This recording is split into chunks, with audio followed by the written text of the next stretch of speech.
অথবা রোজা রাখবেন, রোজাটা বাইরে বানাইবেন, কঠিন আযাবের কথা সবাই তো নাই, কিভাবে আপনাদেরকে বলে সংক্ষেপে জানায় দেয়। হযরত ওবামা রাদিয়াল্লাহু তাআলা আনহু থেকে বর্ণনা, পয়গম্বর রাতের বেলা ঘুমাইলেন, দুই আল্লাহর বান্দা এসে তার দুই বাহু ধরে জাগাইলেন, দুর্গম পাহাড়ের কাছে নিয়ে গেলেন, বলে পয়গম্বর এই পাহাড়ের উপরে উঠেন, বলে আমি কিভাবে ধরতে পারবো না, বলে আপনি উঠেন, আপনাকে আমরা সাহায্য করব। পয়গম্বর যখন ওই পাহাড়ের উপর দুর্গম পাহাড়ে উঠলেন, ওই পাহাড়ে ওঠার পর এরপরে যখন তিনি পথ চলতেছেন, পয়গম্বর শুনতে পায় কঠিন বিকটের আওয়াজ। পয়গম্বর বললেন, এই আওয়াজটা কোথা থেকে আসে? ওই যে আল্লাহ বান্দা জানা দিয়েছে, ও আল্লাহর বান্দা যুবক, তুমি যে মানুষের ভয়ে ওই কাপড়ের ভিতরে দোকানের ভিতরে বৈশা তুমি যে খাও, সাবধান সাবধান, দুনিয়ার কোনো বান্দা দুনিয়ার কোনো মানব যদি না দেখে, আমার আল্লাহ কিন্তু তাকায় দেখে। ঠিক কি না? বাইরে আমার পয়গম্বর দুর্গম পাহাড়ে চলতেছে, হঠাৎ করে আওয়াজ।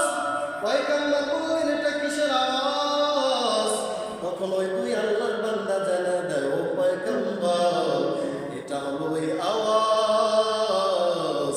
জাহান্নামের আর্তনাদ, জাহান্নামের বিকট আওয়াজ। বলে কেন এই আওয়াজটা আসে? বলে পয়গম্বর, এই আওয়াজটা আসে যারা দুনিয়ায় বসে রমজানের ফরজ রোজা রাখে নাই, অথবা রোজা রাখছে ভাঙ্গা ফেলাইছে, এই আওয়াজটা তাদের জন্য আযাবের আওয়াজ। পয়গম্বর সামনে সামনে চলতেছেন, হঠাৎ করে তাকায় দেখে কিছু আল্লাহর বান্দারা পা দুইখানা উপরে, মাথাটা নিচের দিকে ঝুলানো। পয়গম্বর বললেন, এদের এই অবস্থা কেন?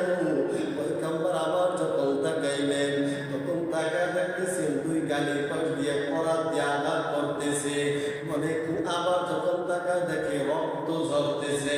পয়গম্বর বললেন, কেন এই আযাব তাদেরকে তাদের দেওয়া হইল?